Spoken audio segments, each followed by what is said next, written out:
हाँ तो नमस्कार मेरे भाई।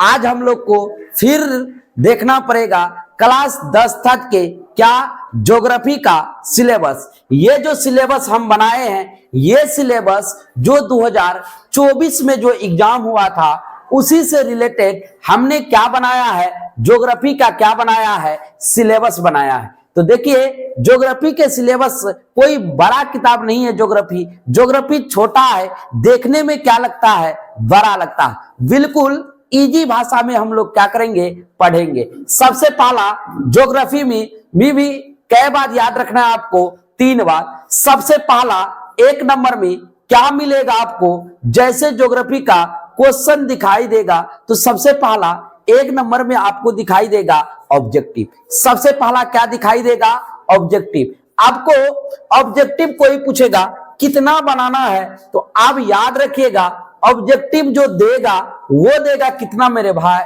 वो देगा 19 से 20। कितना ऑब्जेक्टिव टोटल देगा, 19 से 20 ऑब्जेक्टिव रहता है पूरा ज्योग्राफी किताब से। तो ज्योग्राफी किताब, लेकिन क्या छोड़ के कोई पूछेगा, आपदा को छोड़ के, यानी कि डिजास्टर मैनेजमेंट को क्या करके छोड़ करके कितना रहेगा कोई पूछेगा, 19 से 20 ऑब्जेक्टिव।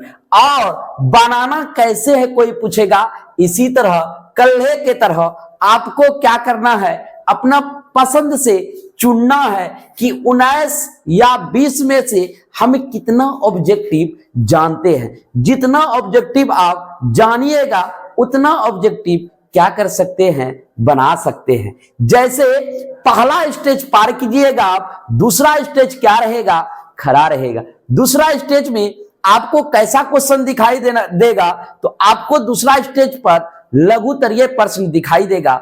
लघुतरीय प्रश्न में टोटल कितना क्वेश्चन कोई पूछेगा, तो लघुतरीय प्रश्न में टोटल आपको कै क्वेश्चन देगा, 6 क्वेश्चन। लेकिन आपको 6 में से 6 क्वेश्चन नहीं बनाना है, ये गलती नहीं करनी है आपको। मतलब 6 में से कोई पूछेगा कितना क्वेश्चन बनाना है, तो 6 में से बनाना है 3 क्वेश्चन। हर एक क्वेश्चन में आपको कै नंबर मिलेगा, हर एक क्वेश्चन पे 2 नंबर मिलेगा। और हर एक क्वेश्चन को 3 क्वेश्चन बनाएंगे, यदि 2 से मल्टीप्लाई कीजिएगा, गुणा कीजिएगा, तो टोटल कितना मार्क्स मिल जाएगा, 6 मार्क्स। यानी कि लघुतरीय प्रश्न कितना नंबर का एग्जाम होगा, 6 नंबर का। और जब आप दूसरा स्टेज पार कीजिएगा तो आपको दिखाई देगा तीसरा स्टेज। तीसरा स्टेज बहुत खतरनाक होता है।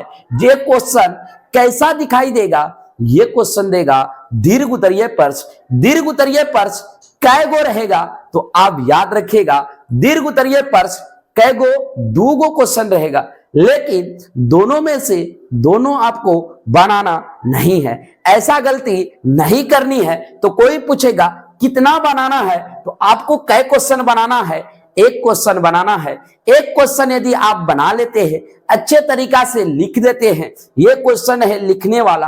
आप जिस ढंग से लिखेंगे उसी ढंग से आपको क्या दिया जाएगा, नंबर दिया जाएगा। यदि आप ये क्वेश्चन दीर्घ-उत्तरीय का बढ़िया तरीका से लिख देते हैं तो आपको टोटल नंबर 4 मिलेगा। तो 1 को 4 से गुना करेंगे, टोटल मिलेगा 4 नंबर। एक बार यदि आप टोटल लघुतरीय प्रश्न को जोड़ेंगे तो आपको पूरा ज्योग्राफी में 6 चैप्टर में से कितना क्वेश्चन बनाना है लघुतरीय, मात्र 4 क्वेश्चन। इस चारों क्वेश्चन को जब जोड़िएगा तो 3 दूना 6, 6 और 4 जोड़िएगा, आप बोलिएगा टोटल जो हमको नंबर मिलेगा लघुतरीय में, टोटल 10 नंबर मिलेगा। लेकिन हम क्या छोड़े हैं, ऑब्जेक्टिव को छोड़ के चले हैं। आप मान के चलिए दुना क्वेश्चन है तो 19 से कितना देगा, 20। यदि आप 10 जोड़िएगा, यदि आप 10 ऑब्जेक्टिव जानते हैं तो 10 जोड़िएगा तो कितना हो जाएगा, 20। तो मान के चलिए 20 नंबर का क्या होगा, ज्योग्राफी में एग्जाम होगा। तो आपको उसी तरीका से ज्योग्राफी को क्या करना है, पढ़ना है। अब ज्योग्राफी का सिलेबस यदि देख लिए तो अब हमको देखना पड़ेगा कि ज्योग्राफी में कौन कौन सा चैप्टर पढ़ना है। तो सबसे पहला चैप्टर जो पढ़ना है वो है भारत संसाधन एवं इसके उपयोग। इसके बाद छठा जो चैप्टर है वो है मानचित्र अध्ययन। तो ये देखिए, ये रहा मेरा ज्योग्राफी का चैप्टर। सबसे पहला यदि कोई पूछेगा बताओ इस ज्योग्राफी किताब को कितने भागों में बांटा गया है, तो आप देखिएगा तो इस ज्योग्राफी किताब को कई भागों में बांटा गया है मेरे भाई, तो आप बोलिएगा 2 भागों में बांटा गया है। सबसे पहला खंड क्या मेरे भाई को, सबसे पहला कोई पूछेगा कौन चीज, खंड को में सबसे पहला अब चैप्टर देखिएगा तो इकाई 1 में सबसे पहला दिया गया है भारत संसाधन एवं उपयोग। इसके बाद दूसरा चैप्टर में कृषि दिया गया है कि आपको खेती बाड़ी यदि सीखना है तो कैसे करना है वो पढ़ना है चैप्टर नंबर 2 में।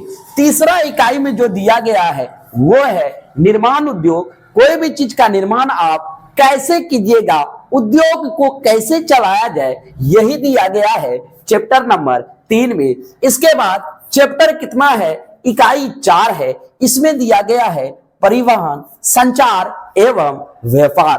परिवहन मतलब होता है एक जगह से आप दूसरे जगह कैसे जा सकते हैं। इसके बाद संचार, इसके बाद व्यापार।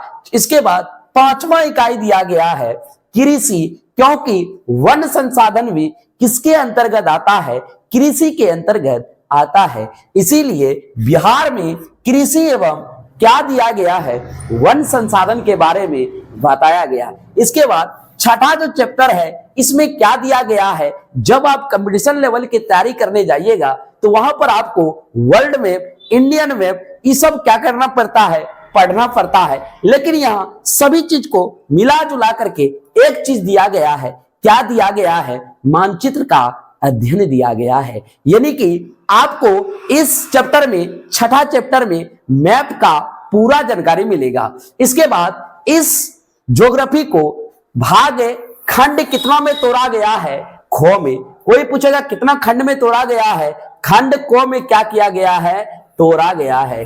कितने खंड में तोड़ा गया है, खंड खो में। खंड खो में आपको पढ़ना है आपदा प्रबंध। इसमें आपको क्या पढ़ना है, कोई पूछेगा, सबसे पढ़ना है प्राकृतिक आपदा।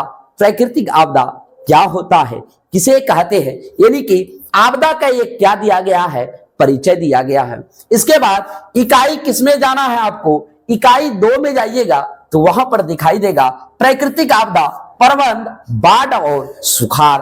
यानी कि प्राकृतिक आपदा से कैसे बचाया जा सकता है, कैसे उसका उपाय किया जा सकता है, बाढ़ और सुखाड़। इसके बाद इकाई कितना मिलेगा आपको, इकाई 3 में जाइएगा, यहां दिखाई देगा प्राकृतिक आपदा एवं प्रबंध। यानी कि प्राकृतिक जो आपदा का प्रबंध किए, किसका प्रबंध करना है, किससे बचना है, तो आपको बचना है भूकंप और सुनामी से। भूकंप और सुनामी से कैसे बच सकते हैं। इसके बाद जीवन रक्षक, यदि कभी भूकंप आ जाए तो आप आकस्मिक प्रबंधन कैसे कर सकते हैं, इसकी जानकारी दी गई है। इसके बाद इकाई 5 में दिया गया है आपदा काल। जिस तरह से आपका काल होता है, वर्तमान, भूत, भविष्य, इसी तरह इसमें भी आपदा का क्या दिया गया है, काल दिया गया है। वैकल्पिक संचार एवं व्यवस्था, यदि संचार की व्यवस्था कर दे तो आपदा से कुछ क्या किया जा सकता है, बचे सकते हैं। इसके बाद है इकाई 6 में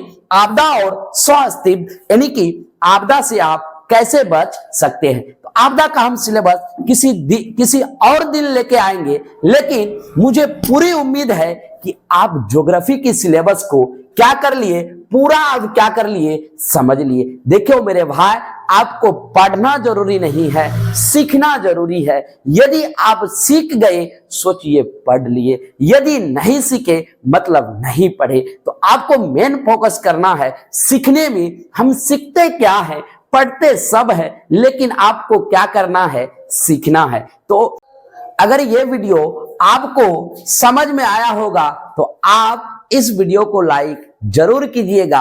आप हमें कमेंट बॉक्स पर जरूर बताइएगा कि ज्योग्राफी का सिलेबस आपको पता हुआ कि नहीं हुआ। यदि ज्योग्राफी का सिलेबस पता हो गया तो हमारे चैनल को सब्सक्राइब जरूर कर लीजिएगा। मिलते हैं किसी नेक्स्ट वीडियो में, तब तक के लिए जय हिंद।